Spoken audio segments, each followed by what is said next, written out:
हिंसा का अवतार, किंतु एक भारत करने को धर लेता हथियार। लौह पुरुष संबोधन था वो लोहे की दीवार।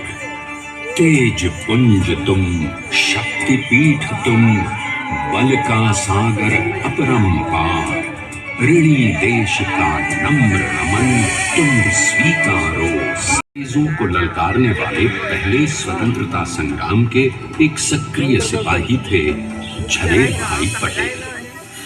करमसद गांव के इस बहादुर देशभक्त किसान और उनकी पत्नी लाडबाई के 5 बेटों और 1 बेटी में से चौथे पुत्र थे वल्लभ भाई। बालक वल्लभ ने करमसद के बाद नडियाद से अपनी हाई स्कूल की शिक्षा पूरी की। फिर 13 साल की उम्र में उनकी शादी भी हो गई छोटी सी झवेर बाई से। 2 बच्चों, बेटी मणिबेन और बेटे डाया भाई को जन्म देने के बाद झवेर बाई असमय ही चल बसी। सदी लंदन में बैरिस्ट्री में अव्वल आने और वजीफा जीतने वाले वो अनोखे भारतीय थे। अब तो अहमदाबाद की वरिष्ठ अदालत में बैरिस्टर पटेल की जिरह और जीतों की धूम मच गई।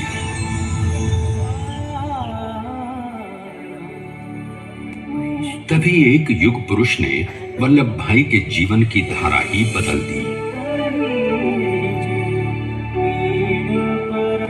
दक्षिण अफ्रीका में सत्याग्रह के अहिंसक अस्त्र से गोरे शासकों को सबक सिखाकर भारत वापस आए बैरिस्टर मोहनदास करमचंद गांधी से मिलकर वल्लभ भाई ने अपने कुछ वर्षों से सीखे विदेशी व्यवहार और संस्कार हमेशा के लिए त्याग दिए और अब वो अपने खेड़ा के किसानों को हक दिलाने के लिए बापू के साथ आंदोलन में कूद पड़े। अब उनके पैरों में जूते नहीं, गांवों की धूल थी। हृदय में भारत भूमि की शस्य श्यामला धरती। मन में थे गांधी और मस्तिष्क में एक नए स्वतंत्र भारत का सपना। तभी बारडोली के मजबूर मजलूम किसानों की यातना का समाचार उनके पास पहुंचा। तुरंत वल्लभ भाई वहां पहुंचे और यूं शुरू हुआ भारत का सबसे बड़ा और सफल किसान आंदोलन बारडोली। वल्लभ भाई ने बारडोली के 87,000 किसानों को ऐसा अटल अडिग अचल मनोबल दिया कि अंग्रेजी सरकार हिल गई और 1 बरस के बाद उनका लगान माफ कर दिया गया। अब तो पूरे देश में लोग वल्लभ भाई के नाम की कस्में खाने लगे। स्वयं महात्मा गांधी ने कहा, अब वल्लभ भाई मेरे शिष्य या साथी नहीं, सारे देश के सरदार हैं और देश को मिल गया एक अनोखा असरदार सरदार।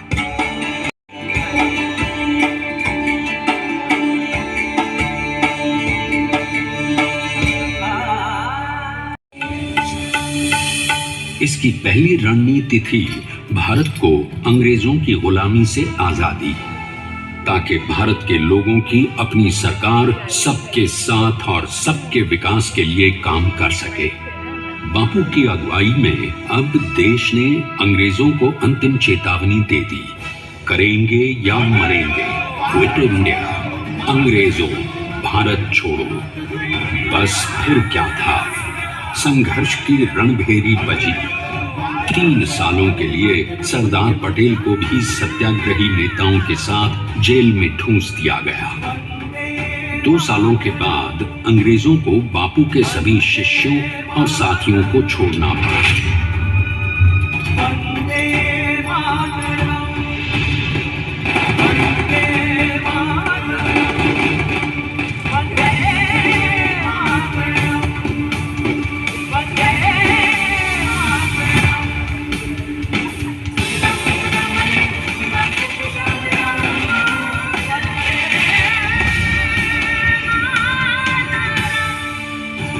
स्वतंत्रता के स्वप्न के सच होने के साथ अब सरदार पर कई एक नई जिम्मेदारियां थीं।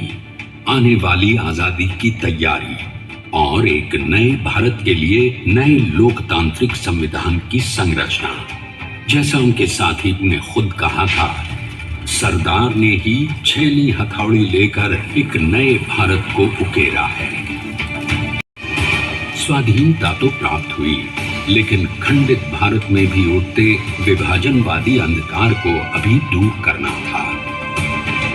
जब देश के खंड खंड होने का भय उत्पन्न होने लगा, तो सरदार ने निर्भय होकर खुद अपनी केंद्र सरकार और साथियों को भी चुनौती दे डाली और जम्मू कश्मीर को बचाने के लिए सारे देश का आकाश वायुयानों से भर गया।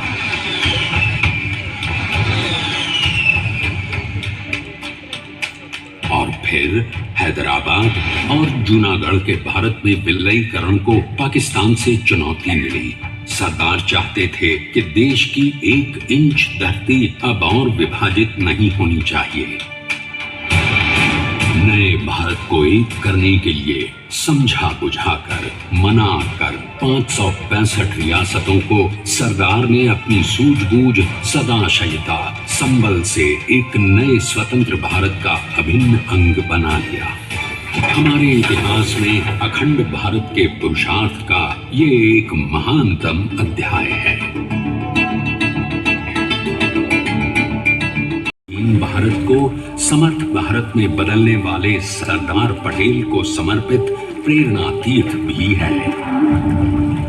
प्रधानमंत्री श्री नरेंद्र मोदी के नेतृत्व में बनी विश्व की इस विशालतम प्रतिमा के सामने आकर सारी दुनिया जैसे स्वयं ही नतमस्तक हो जाती है।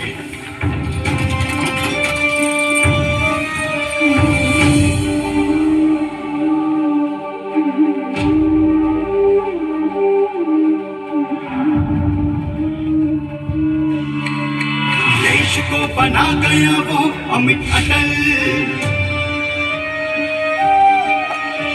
हरा सका उसे न कोई शत्रु दल।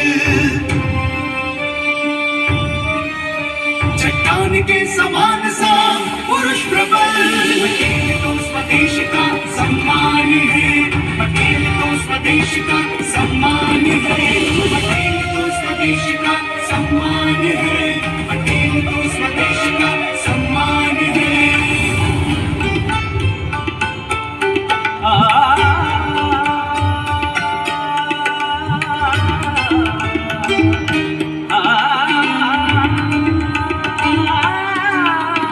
ऊंचाइयां आकाश को छुए हुए, गहराइयां समुद्र की लिए हुए, कदम अधिक जमीन पर जमे हुए, पटेल अपनी आन बान शान है।